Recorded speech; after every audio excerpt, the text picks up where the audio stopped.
వండి వార్చి ముందు పెడితే అత్త కొంచెం తినిపిచ్చు అన్నాడంట ఒక బద్ధకస్తుడు. అలా ఉందండి నా పరిస్థితి. హాయ్ అండి. Welcome to Sunichellam vlogs. ఎలా ఉన్నారండి అందరూ? నేనైతే చాలా చాలా బాగున్నాను. ఏంటమ్మా మళ్ళీ ఏం వీడియోతో వచ్చావు అనుకుంటున్నారా అండి?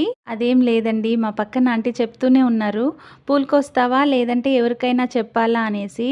ఇంకా వద్దులే అని నేను వెళ్ళి కోయడం స్టార్ట్ అయితే చేశాను. ఏంటమ్మా మార్నింగ్ నుండి ఏం చేస్తున్నావు, ఇప్పుడొచ్చావు అయితే ఎండలో మండిపో అని సూర్యుడు అంటున్నట్టు అనిపించింది ఆయన చూస్తే. కానీ ఆ పూలను చూస్తుంటే కుచ్చుగా ఎంత బాగున్నాయండి.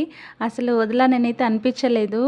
ఎండైనా ఏదైనా సరే కోసుకొని ఖచ్చితంగా పెట్టుకోవాలి తలలో అనిపించింది. ఆడపిల్లలకు పూలు ఉంటేనే కదండి చాలా అందంగా ఉంటారు. అందులో ఎవరు ఇష్టపడడండి, అందులో కనకాంబరాలు. ఇంకా పూలు కోసేదైతే అయిపోయిందండి. ఇంకా సరేలే అని ఇంట్లోకి వచ్చి ఫ్యాన్ అయితే వేసుకొని కూర్చున్నాను. అయ్య బాబోయ్! ఏమి ఎండలండి బాబు, మండిపోతున్నాయి అని నేను ఎండలో ఉన్నంతసేపు అయితే అలా అనిపించలేదు పూలు కోసిన సరదాలో. ఇంకా మనమే ఇలా అనుకుంటే పాపం డైలీ వర్క్ చేసేవాళ్ళు, ఎండలో తిరిగేవాళ్ళు ఎలా అనుకుంటారండి? అయినా చేతులు కదిలితేనే కదా నోరు కదిలేది. కూర్చుంటే కుండలో అన్నం కూడా కరిగిపోతుంది. ఏమంటారండి?